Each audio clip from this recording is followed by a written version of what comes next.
മലയാളികൾക്ക് മറക്കാനാകാത്ത നടനാണ് അന്തരിച്ച തിലകൻ. അവിസ്മരണീയമായ നിരവധി കഥാപാത്രങ്ങൾ തിലകൻ ചെയ്തു. എന്നാൽ ഓഫ് സ്ക്രീനിൽ വിവാദ നടനായിരുന്നു തിലകൻ. ഒരു ഘട്ടത്തിൽ മലയാള സിനിമാ ലോകത്തെ പ്രബലരെല്ലാം തിലകനെതിരെ തെളിഞ്ഞു. സംഘടനകൾ തിലകനെ വിലക്കി. മമ്മൂട്ടി, ദിലീപ് തുടങ്ങിയ താരങ്ങൾക്കെതിരെ പരസ്യമായി തിലകൻ രംഗത്ത് വന്നു. തിലകനെ കുറിച്ച് സംസാരിക്കുകയാണ് നടൻ ടിനി ടോം ഇപ്പോൾ. കാൻ ചാനൽ മീഡിയയുമായുള്ള അഭിമുഖത്തിലാണ് പ്രതികരണം. എൻ്റെ അച്ഛന് ഏറ്റവും ഇഷ്ടമുള്ള സിനിമാ നടൻ തിലകൻ ചേട്ടനായിരുന്നു. അദ്ദേഹത്തോടൊപ്പം അഭിനയിച്ചപ്പോഴാണ് എന്നോടൊരു താല്പര്യം തോന്നിയത്. തിലകൻ്റെ സ്വഭാവമായിരുന്നു ഏകദേശം പുള്ളിക്ക്. കുട്ടികളുടെ ദുർവാശി മാത്രമേ ഉള്ളൂ തിലകൻ ചേട്ടന്.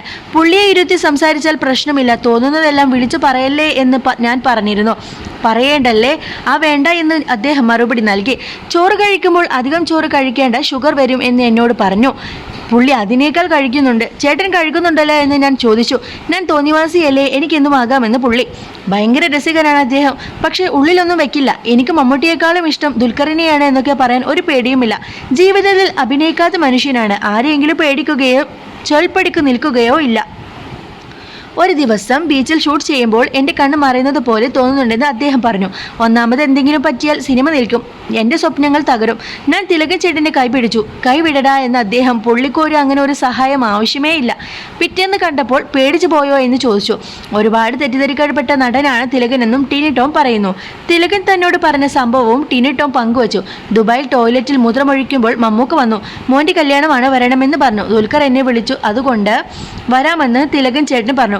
പുള്ളിയുടെ രീതി അതാണ്. പാര വെക്കുന്ന ആളല്ല, മുഖത്തു നോക്കി പറയുമെന്നും ടിനി ടോം വ്യക്തമാക്കി. ഇന്ത്യ റൂപ്പി എന്ന സിനിമയിലാണ് ടിനി ടോമും തിലകനും ഒരുമിച്ച് അഭിനയിച്ചത്. തിലകന് നേരെ വിലക്കുകളുള്ള സമയമായിരുന്നു ഇത്. നടനെ അഭിനയിപ്പിക്കുന്നതിൽ അന്ന് എതിർപ്പുകളും വന്നിരുന്നു. തിലകന്റെ കരിയറിലെ ശ്രദ്ധേയ വേഷങ്ങളിൽ ഒന്നായിരുന്നു ഇന്ത്യ റൂപ്പിയിലേത്. 2012 77 വയസ്സിലാണ് തിലകൻ മരിച്ചത്. തിലകനെ വിലക്കിയ നടപടി അനീതിയാണെന്നാണ് ഇന്നും അഭിപ്രായങ്ങൾ വരാറുണ്ട്. അതുല്യനായ അഭിനയ പ്രതിഭയുടെ കരിയർ നശിപ്പിക്കാനാണ് പ്രബലർ ശ്രമിച്ചതെന്ന വാദവും ശക്തമാണ്. അടുത്ത കാലത്തെ ഹേമ കമ്മിറ്റി റിപ്പോർട്ട് പുറത്തു വന്നപ്പോൾ തിലകൻ പൊതുസമൂഹത്തിൽ ചർച്ചയായി. തിലകനെ വിലക്കിയതിന് പിന്നിലെ അനീതി പലർ ചൂണ്ടിക്കാട്ടി. മലയാള സിനിമ 15 പേരുള്ള പവർ ഗ്രൂപ്പിന്റെ കയ്യിലാണെന്ന റിപ്പോർട്ടിൽ പരാമർശമുണ്ടായിരുന്നു. തിലകന്റെ മക്കൾ ഇന്ന് സിനിമാ രംഗത്തുണ്ട്.